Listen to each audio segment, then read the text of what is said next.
పరిశుద్ధుడైనటువంటి యేసుక్రీస్తు నామాన్ని బట్టి ఉదయకాల సమయంలో మీ అందరికీ శుభాభివందనాలు తెలియజేస్తూ ఉన్నాం. దేవుని సన్నిధానంలో ఈరోజు అన్నదిన వాక్యాన్ని చదువుకుందాం. పరిశుద్ధ గ్రంథ లేఖనము నుండి ఆదికాండము 4వ అధ్యాయము 10వ వచనం. అప్పుడు ఆయన, నీవు చేసిన పని ఏమిటి? నీ తమ్ముని రక్తము యొక్క స్వరము నేలలో నుండి నాకు మొరపెట్టుచున్నది. దేవుని వాక్యము సెలవిస్తుంది. ఈరోజు మనము దేవునికి ప్రార్థించుట, మొరపెట్టుట, ఏ రీతిగా దేవునికి మనం మొరపెడుతున్నాం, ప్రార్థన చేస్తున్నాం అనేది ఈరోజు ఒక నిమిషం మనం ఆలోచన చేద్దాం. ఎందుకు? కారణం ఏంటి అంటే, పరిశుద్ధ గ్రంథంలో చదివినటువంటి లేఖన భాగంలో ఇక్కడ మనం చూస్తే భక్తుడు హేబేలు తన అన్న అయినటువంటి కయ్యూను చేతిలో చనిపోయాడు, మరణించాడు. అయితే ఇక్కడ చనిపోయాడు, మరణించాడు, అతడు ఇంకా లేడు. అయితే ఇక్కడ వాక్యం చెబుతున్న రీతి మనం ఆలోచిస్తే చాలా ఆశ్చర్యంగా అనిపిస్తూ ఉంటుంది ఇక్కడ. ఎందుకనంటే ఇక్కడ నీవు చేసిన నీ తమ్ముని రక్తం యొక్క స్వరము నేలలో నుండి నాకు మొరపెట్టుచున్నది అని వాక్యం సెలవిస్తుంది. ఇక్కడ చనిపోయినటువంటి హేబేలు యొక్క రక్తం, మనిషి అయితే చనిపోయాడు, హేబేలు అయితే మరణించాడు. అయితే అతని రక్తం నేలలో నుండి దేవునికి మొరపెడుతూ ఉంది. ఎందుకంటే రక్తం మొరపెట్టడం ఏంటి అని ఆశ్చర్యం అనిపిస్తుంది. అదేంటి రక్తం మొరపెట్టడం ఏంటి అంటే, బైబిల్ వాక్యం చెబుతున్న రీతిగా మనిషి యొక్క రక్తమే ప్రాణం అని వాక్యం బోధిస్తూ ఉంది. మనిషి యొక్క రక్తమే ప్రాణం అని.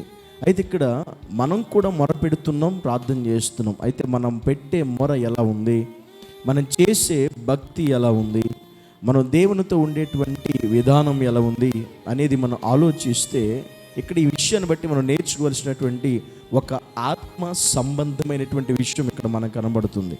అది ఏంటి అంటే, దేవుని సన్నిధానంలో, దేవుని సన్నిధిలో ఒక విషయాన్ని మనం గమనించాలి. ఏంటంటే ఇక్కడ హేబేలు చనిపోయిన తన రక్తము నేలలో నుంచి దేవునికి మొరపెడుతుంది. అంటే దాని అర్థం ఏంటి, దాని ఉద్దేశం ఏంటి అంటే, అతడు మరణించిన తన రక్తం అంటే తన ప్రాణం దేవునికి ప్రార్థన చేస్తుంది, దేవునికి మొరపెడుతుంది. మన భక్తి ఎలా ఉండాలి? ఎందుకంటే ఈరోజు చాలామంది విశ్వాసుల భక్తి, చాలామంది జీవితాల్లో కూడా దేవుని సన్నిధన్నా ప్రార్థించడం అన్నా ఏదో చిన్న పిల్లల ఆటలా కనబడుతుంది చాలామంది. నిజంగా మన భక్తి, మన మొరపెట్టే విధానం, ప్రార్థన ఎలా ఉండాలంటే, దేవుని సన్నిధిలో మనం ఆలోచన చేస్తే ఆ హేబేలు రక్తం నేలలో నుంచి మొరపెడుతుంది. అంటే మనిషి చనిపోయిన తన రక్తం మాత్రం, తన ప్రాణం మాత్రం దేవుని సన్నిధికి చేరింది అని అర్థం, దేవునికి మొరపెట్టింది అర్థం. మనం చనిపోయినా బ్రతికినా కూడా మన భక్తి అనేది దేవుని యొద్దకు చేరేదై ఉండాలి. మన భక్తి దేవుని యొద్దకు వెళ్ళేదై ఉండాలి, దేవుని సన్నిధిలో కనబడేదై ఉండాలి. మనం చనిపోయినా మరణించి మన భక్తి అలా ఉండాలి, మనం మొరపెడితే అలా ఉండాలి.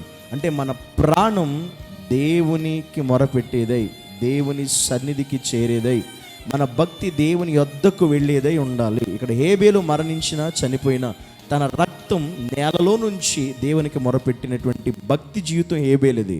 అందుకనే హేబేలుని దేవుడు ఇష్టపడ్డాడు. ఈరోజు మన జీవితం కూడా మనం పెట్టే మొర దేవుని సన్నిధికి చేరాలి. మనం చేసే భక్తి బ్రతికినా మరణించినా కూడా అది దేవుని సన్నిధికి చేరేదై ఉండాలి. అప్పుడు మాత్రమే మన భక్తికి ఒక అర్థం ఉంటుంది. మనం చేసే ప్రార్థనకి, దేవుడికి పెట్టే మొర దేవుని సన్నిధికి చేరాలి. మనం బ్రతుకుండగా ప్రార్థన చేస్తేనే, మనం సజీవంగా ఉండగా ప్రార్థన చేస్తేనే దేవుని సన్నిధికి చేరట్లేదు మన మొర, మన ప్రార్థన. కానీ ఇక్కడ హేబేలు మరణించిన తన రక్తం మాత్రం దేవునికి మొరపెడుతుంది, దేవునికి ప్రార్థన చేస్తుంది. అంటే తను మరణించాడు కానీ తన విశ్వాసం మరణించలేదు, తను మరణించాడు కానీ తన భక్తి మరణించలేదు, తను చనిపోయాడు కానీ తన ఆత్మీయత చనిపోలేదు. అది ఇంకా దేవునికి మొరపెట్టే పరిస్థితిలోనే కనబడుతుంది.